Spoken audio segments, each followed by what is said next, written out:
Okay. Previous క్లాసెస్‌లో మనం desktop గురించి, అదేవిధంగా విండో కంట్రోల్ గురించి, విండో మేనేజ్‌మెంట్ గురించి వీటి గురించి చెక్ చేసుకుంటూ వచ్చాం. అదేవిధంగా సిస్టమ్ ట్రే అంటే ఏంటి? సిస్టమ్ ట్రేలో ఎలాంటి ఆప్షన్స్ ఉంటాయి?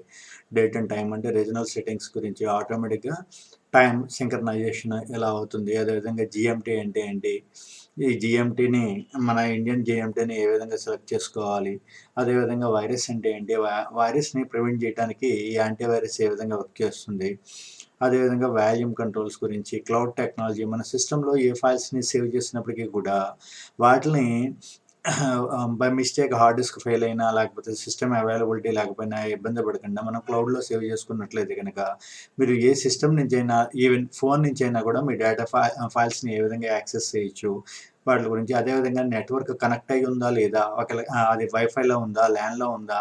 ఇలాంటి చెకింగ్స్ అన్నీ కూడా ఏ విధంగా చేయాలి అన్న దాని గురించి లాస్ట్ క్లాస్‌లో చూసాం. ఓకే. సో, ఇక ఇప్పుడు క్లాస్‌లో స్టార్ట్ మెను.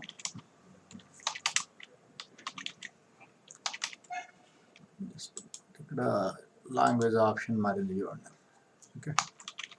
స్టార్ట్ మెనూకి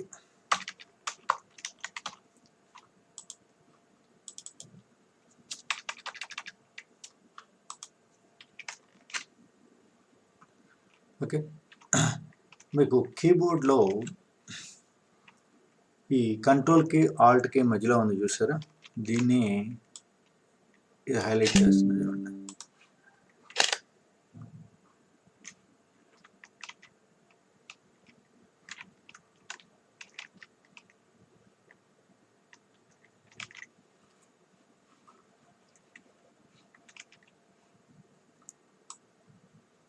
ఓకే.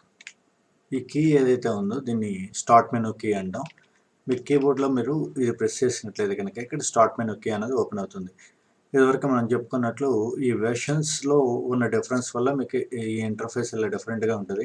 మామూలుగా మీకు మీ సిస్టమ్స్‌లో స్టార్ట్ మెనూకి ప్రెస్ చేసినట్లయితే కనుక లెఫ్ట్ సైడ్ వస్తది. వేరేజ్ ఇది విండోస్ 11 యూజ్ చేస్తున్నాం కాబట్టి మనకి ఇక్కడ సెంటర్‌లో వచ్చింది. ఓకే. సో, ఒకేళ మీ కీబోర్డ్‌లో ఈ స్టార్ట్ మెనూకి లేదు లేదా అది వర్క్ చేయట్లేదు అనుకోండి. అప్పుడు దీన్ని ఎలా యాక్టివేట్ చేయాలంటే control escape. Okay. Control escape ఇస్తే కనుక ఈ స్టార్ట్ మెనూకి ఓపెన్ అవుతుంది.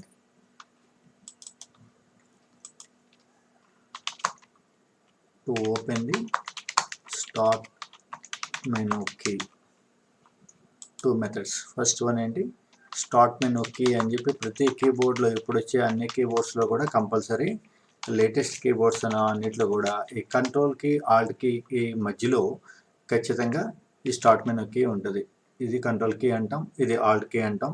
వీటి గురించి ఈ కీబోర్డ్లో ఉన్న మిగతా కీస్ని ఏమంటాం, ఈ ఫంక్షన్స్ ఎలా వర్క్ చేస్తాయి, ఇట్లన్నిటిని గురించి కూడా నెక్స్ట్ ఒక క్లాస్ ఉంటుంది మీకు కీబోర్డ్ క్లాసు. వాటిలో మనం డీటెయిల్డ్గా చూద్దాం. ఓకే. మన టాపిక్ వచ్చేయండి ఇప్పుడు. సో, ఇక్కడ ఈ స్టార్ట్ మెనూ ఆన్ చేయాలి అంటే స్టార్ట్ బటన్ క్లిక్ చేయండి. లేదా ఇంకొక మెథడ్ ఏంటంటే జస్ట్ కంట్రోల్ కీ పట్టుకొని ఎస్కేప్ కొట్టండి. ఒకవేళ ఇన్ కేస్ మీ స్టార్ట్ మెనూ కీ లేనట్లయితే లేదా అది వర్క్ చేయనట్లయితే కనుక కంట్రోల్ కీ పట్టుకొని ఎస్కేప్ ఇస్తే ఇక స్టార్ట్ మెనూ కీ ఓపెన్ అవుతుంది. ఓకే. ఎలా ఓపెన్ అవుతుంది ఏంటి అన్నది ఓకే బాగానే ఉంది. అసలు స్టార్ట్ మెనూ కీలో ఏముంటుంది? ఈ స్టార్ట్ మెనూలో బేసికల్గా మనం చెప్పుకోవాలంటే next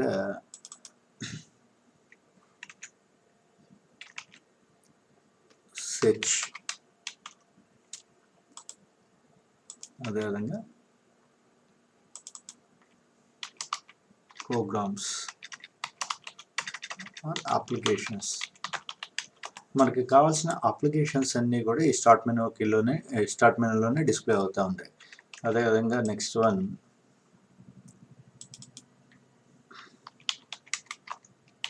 power off or restart or user change.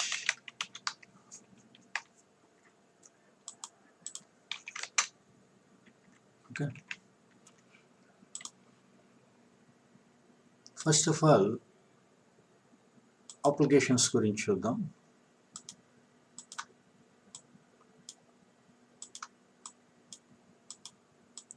For example మీకు ఎంఎస్ వర్డ్ కావాలి. సో ఇక్కడ ఈ స్టార్ట్ మెనూ మీద క్లిక్ చేస్తే ఇక్కడ ఆల్రెడీ ఏ ప్రోగ్రామ్స్ అయితే ఉన్నాయో అవన్నీ కూడా ఇక్కడ డిస్ప్లే అవుతూ ఉంటాయి. Word, Excel, PowerPoint, mail, calendar వచ్చినాయి కదా. అలా కాకుండా ఇంకేమన్నా ఎక్స్ట్రా కావాలి అనుకుంటే మోర్లోకి వెళ్ళినప్పటికీ కూడా ఇక్కడ డిస్ప్లే అవుతూ ఉంటాయి. ఓకే, మొత్తం ఏ యాప్స్ అయినా కూడా ఆల్ యాప్స్ మీద క్లిక్ చేశారు అనుకోండి, మొత్తం అసలు మీ విండోస్ ఆపరేటింగ్ సిస్టంలో మీ సిస్టంలో ఏ యాప్స్ ఇన్స్టాల్ చేస్తున్నాయి అన్నది ఇక్కడ నుంచి మొత్తం ప్రతిదీ చెక్ చేయడానికి అవకాశం ఉంటుంది. ఓకే, సో ఇందులో మీకు ఏ యాప్ కావాలంటే ఆ యాప్ని ఇలా మాన్యువల్గా సెలెక్ట్ చేసుకోవాలంటే ఈ విధంగా ఎక్కడి నుంచి సెలెక్ట్ చేసుకుంటాం. రీసెంట్గా పిన్డ్ అని చెప్పి ఉంటుంది. పిన్ అంటే ఏంటంటే, ఫర్ ఎగ్జాంపుల్ ఇక్కడ ఆల్ యాప్స్ అని క్లిక్ చేసాం కదా. ఇప్పుడు మనకి వర్డ్ కావాలనుకోండి, ప్రతిసారి కూడా యాక్చువల్గా ప్రతిసారి కూడా మనకి ఈ ఎడ్జ్ అన్నది కావాలి. ప్రతిసారి ఇందులోకి ఆల్ యాప్స్లోకి వచ్చి ఈ ఫర్ ఎగ్జాంపుల్ అయితే ఈ ఫోటోషాప్ మీద క్లిక్ చేసే బదులు ఇక్కడ పిన్ టు స్టార్ట్ అని కొట్టాం అనుకోండి, రైట్ క్లిక్ చేసి పిన్ టు స్టార్ట్ అని కొట్టినట్టయితే కనుక బ్యాక్ వెళ్ళి చూడండి, మళ్ళీ ఫోటోషాప్ ఇక్కడ డిస్ప్లే అయిపోతుంది. డైరెక్ట్గా అయితే మోస్ట్ ఫ్రీక్వెంట్గా మనకి కావాల్సి వస్తూ ఉంటాయో వాటిలన్నింటినీ కూడా ఆల్ యాప్స్లోకి వెళ్ళి ఇక్కడ ప్రతిసారి సెర్చ్ చేసుకునే బదులు వీటిని మనం పిన్ చేసినట్లయితే కనుక డైరెక్ట్గా ఇక్కడ డిస్ప్లే అవుతుంది. ఓకే, సో ఇది ఏదైనా మనకు వద్దు అనుకున్నాం అనుకోండి, అన్పిన్ చేసేస్తే మళ్ళీ ఇక్కడ ఎక్కువైపోయినాయి, ఇవన్నీ వద్దు అనుకున్నాం. ఫర్ ఎగ్జాంపుల్ క్యాల్కులేటర్ వద్దు, రైట్ క్లిక్ చేయండి, అన్పిన్ చేయండి. వన్ నోట్ వద్దు, అన్పిన్. ఓకే, అర్థమైంది కదా. పిన్ ఆప్షన్ యొక్క పర్పస్ ఏంటి, ఏదైనా అప్లికేషన్ మనకి ఫ్రీక్వెంట్గా కావాలి అనుకున్నప్పుడు ప్రతిదానికి కూడా ప్రతిసారి ఇందులోకి వెళ్ళి సెర్చ్ చేసుకునే బదులు ఆ అప్లికేషన్ మీద రైట్ క్లిక్ చేసి పిన్ టు స్టార్ట్ అని చెప్పి కొడితే స్టార్ట్ మెనూలో డైరెక్ట్గా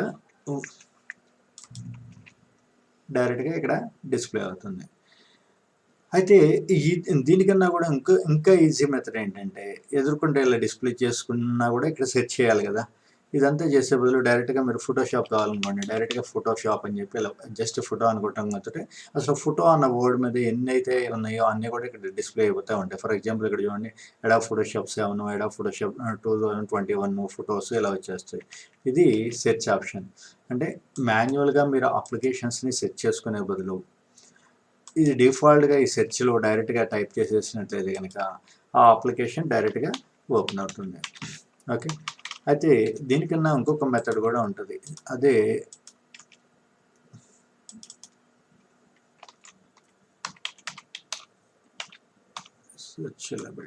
ఇంకోటి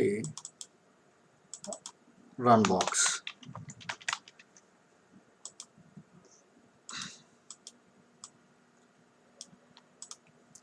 ఓకే, ఈ రన్ బాక్స్ వల్ల అడ్వాంటేజ్ ఏంటంటే, మీకు ఫర్ ఎగ్జాంపుల్ ఈ అప్లికేషన్ యొక్క పేరు ఏంటో కరెక్ట్గా తెలిసిందనుకోండి, డైరెక్ట్గా మీరు ఏం చేస్తారంటే విండోస్ ఆర్ కొట్టేయండి, run box.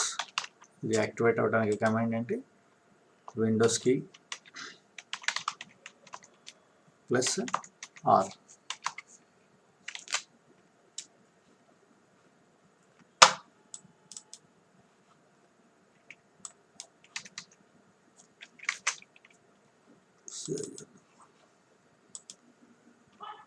Shortcuts. Okay, so Windows R కొట్టితే కనుక డైరెక్ట్గా మీకు ఈ విధంగా ఇక్కడ కింద డిస్ప్లే అవుతుంది, చూసారు, రన్ బాక్స్ ఇలా వచ్చేస్తుంది. ఓకే, సో ఇందులో నుంచి అయినా మీరు డైరెక్ట్గా మీరు ఆ అప్లికేషన్ టైప్ చేయొచ్చు. అయితే ఇక్కడ జాగ్రత్తగా మీరు గుర్తుంచుకోవాల్సింది ఏంటంటే, ఫర్ ఎగ్జాంపుల్ ఇందాక మనం ఎంఎస్ వర్డ్ ఓపెన్ చేయడానికి స్టార్ట్ మెనూలో అయితే డైరెక్ట్గా ఏం చేసాం, వర్డ్ అని చెప్పి కొట్టేస్తే వచ్చేసింది. బట్ ఇక్కడ వర్డ్ అని చెప్పి కొడితే రాదు, ఖచ్చితంగా విన్ వర్డ్ అని చెప్పి టైప్ చేయాలి. అదేవిధంగా పెయింట్ బ్రష్ కావాలనుకోండి, ఇక్కడైతే డైరెక్ట్గా పెయింట్ అని టైప్ చేస్తే కనుక వచ్చేస్తుంది.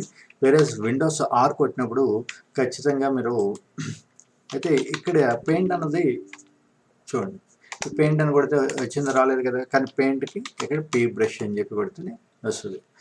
ఏంటి వేరియేషన్ ఏంటి మరి అంటే, ఇక్కడ రన్ బాక్స్ నుంచి మీకు ఏది ఎగ్జిక్యూట్ అవ్వాలన్నా, ఏది ఓపెన్ అవ్వాలన్నా కంపల్సరీ ప్రతి ఫైల్కి, ప్రతి అప్లికేషన్కి కూడా ఒక ఎగ్జిక్యూటబుల్ ఫైల్ నేమ్ ఉంటుంది. అది కరెక్ట్గా టైప్ చేసినట్లయితే మాత్రమే మీరు రన్ బాక్స్లోకి వెళ్ళాలి, దాని పేరు తెలిస్తేనే. మరి ఒకవేళ ఆ పేరు కరెక్ట్గా తెలుసుకోవడం ఎలా, ఇక్కడ ఓపెన్ ఫైల్ లొకేషన్లోకి వెళ్ళండి.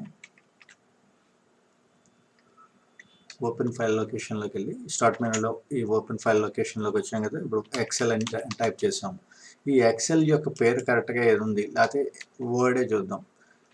వర్డ్ యొక్క పేరు ఏది కరెక్ట్గా ఉంది అని చూడాలంటే రైట్ క్లిక్ చేసి ఓపెన్ ఫైల్ లొకేషన్ కొట్టండి. ఇప్పుడు ఇక్కడ ఈ ఫైల్ డిస్ప్లే అవుతుంది కదా. యాక్చువల్గా ఇది షార్ట్ కట్ ఫైల్ అంటాం. అంటే యాక్చువల్ ఫైల్ షార్ట్ కట్ ఏంటంటే యాక్చువల్ ఫైల్ లొకేషన్ వేరే చోట ఉంటాయి. ఎన్ని షార్ట్ కట్స్ అని డిస్ప్లే అవుతున్నాయి చూడండి. కానీ ఆ ఫైల్ లొకేషన్లోకి మనం వెళ్ళే బదులు ఒక షార్ట్ కట్ని క్రియేట్ చేసుకుంటాం. ఈ షార్ట్ కట్ ఎలా క్రియేట్ చేయాలి ఏంటి అన్నది నెక్స్ట్ క్లాసెస్లో చూద్దాం.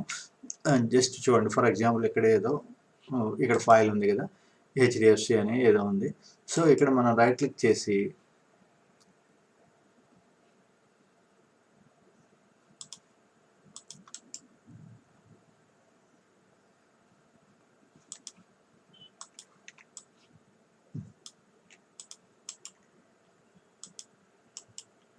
ఓకే, మీ ప్రీవియస్ వెర్షన్స్లో చూడండి, రైట్ క్లిక్ చేయడంతో ఇక్కడ క్రియేట్ షార్ట్ కట్ అని ఆ ఫైల్ మీద రైట్ క్లిక్ చేయడంతో క్రియేట్ షార్ట్ కట్ అని వస్తుంది.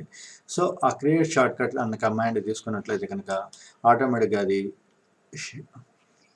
ఇందులో షేర్ అయ్యి ఇచ్చాడు.